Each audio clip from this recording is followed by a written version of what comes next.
Alright guys, so today I wanted to do something that I normally don't do on the channel, and I want to revisit a pair of headphones that I've reviewed almost 6 months ago is when they came out. And the pair that I'm talking about is the Beats Studio Pros. Now, my initial complaints with the Beats when they came out was that they were overpriced, because they did come in retailing at $350, which they technically still retail for, but since November they've been on sale for about $179, and they've kind of stayed at that price since then. And in fact, I bought an open box pair for $150, which really kind of cuts these down in half. So I want to talk about why that may change my opinion on these, because initially I feel like the sound is there. I just didn't feel like the value was there. So I wanted to talk about why I've stuck with these, why it's improved, and why I now think this is a really good buy at its $179 price tag. So first things first, I did switch to the sandstone color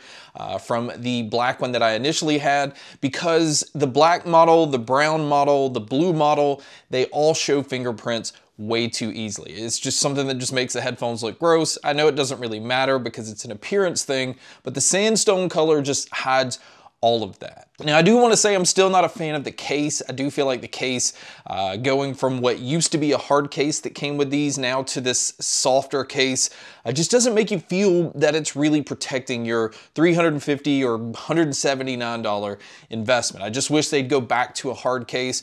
The two cables that it includes is the regular headphone cable, and it does come with a USB-C cable. Now, the USB-C connection is obviously a huge improvement over what used to be the micro USB to charge these. And this is also how you can take advantage of lossless audio. If you use a USB-C cable plugged into something where you can take advantage of that, you can have lossless audio with these headphones. And it also gives you a few different sound profiles or EQ options to switch between within the headphones as well. Now, where I found myself using these a lot, other than the fact that with these being as compact and as sleek and as tight fitting as they are, it makes it really easy to use if you're going to be moving around. They don't move around at all while they're on your head. But I really found that plugging them in with that USB-C cable, like while I'm handheld gaming, like using the Logitech G Cloud, because it cuts down on having any kind of lag because I'm not using these in wireless mode, and it makes things actually sound very, very impressive. But I'll get to the sound a little bit later. Now, the noise canceling on these, I do not think is one of the best.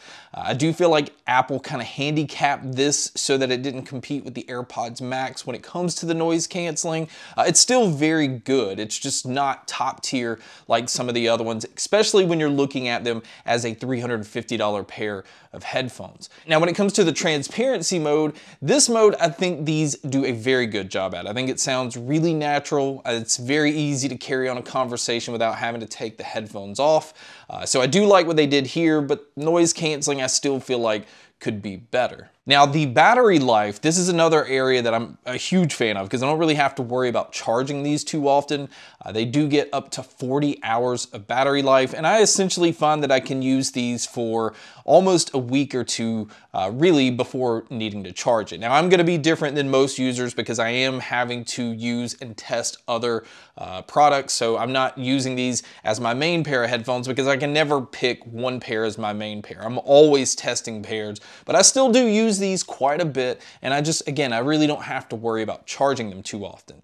Now, another area where I've found that I've been using these quite a bit is for video editing. Now, this goes back to that USB-C cable because I just plug them straight into what essentially is my laptop that I use as my desktop. It's right there in front of me. I plug in the USB-C cable. I'm getting no lag, obviously, by using it this way. And everything sounds really detailed and crisp. So when I'm editing videos, I really need to hear my voice. Bass isn't that big of a deal, so I'm not really looking for anything when it comes to that. And these being as comfortable as they are, I mean, I have no issues wearing these for essentially what is, hours and hours of sitting in front of my monitor editing videos.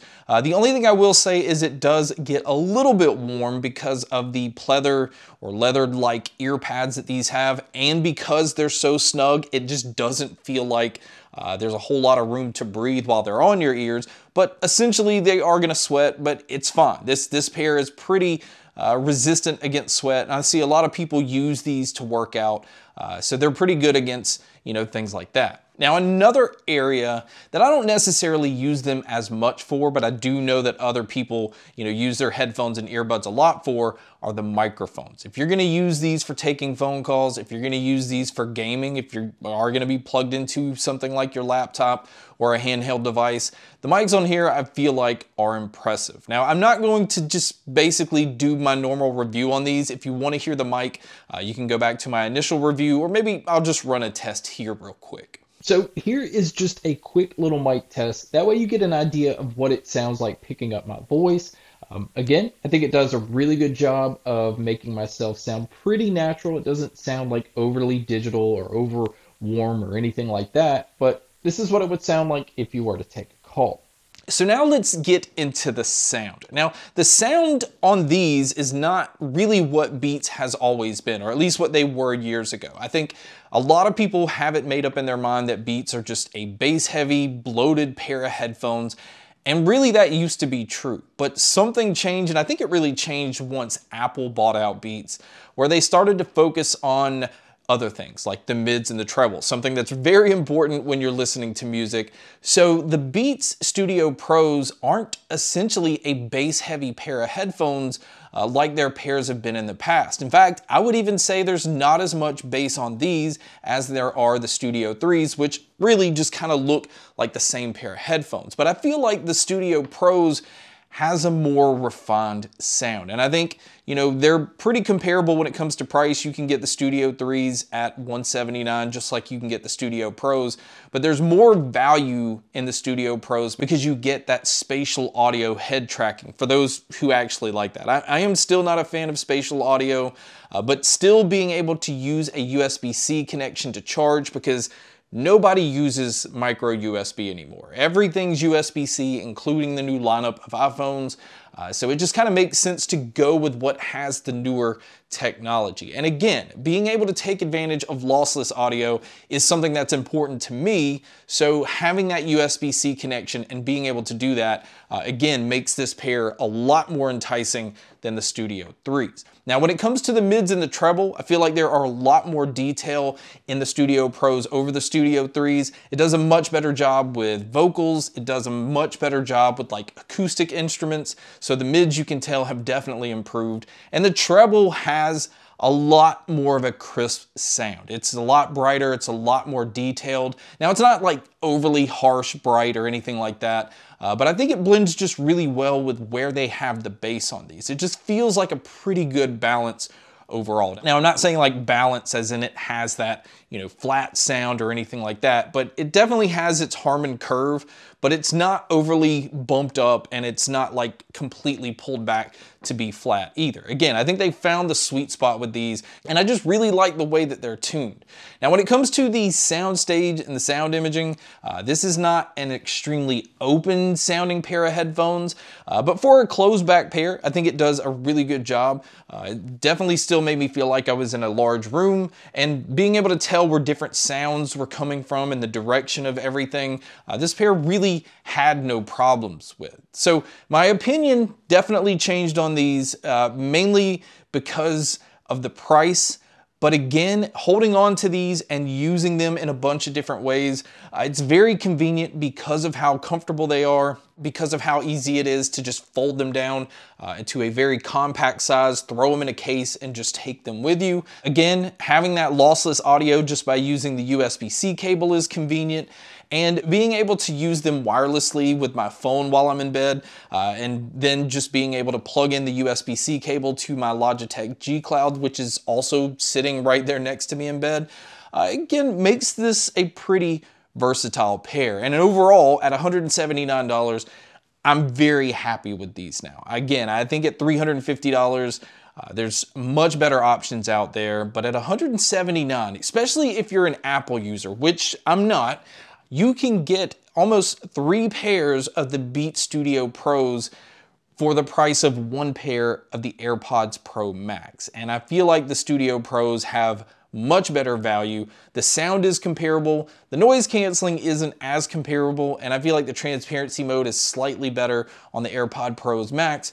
but there is a lot of value in the Studio Pros at a $179, and honestly, that's why I wanted to revisit these. I felt like the value went up because the price went down, and it still has some very impressive features compared to products that are coming out now. I mean, these are only 6 months old, so they're not a dated pair of headphones. And again, I think it was worth doing a video on because I initially did not like these at their current price, and I had a lot of complaints because I'm always going to kind of review things based off where I feel like the value is with that product. And again, I feel like the value went up, so I wanted to revisit them and do a video. So guys, thank you so much for checking out this revisited video of the Beats Studio Pros. Thank you so much for checking out all the other videos. And as always, make sure to stay tuned for more.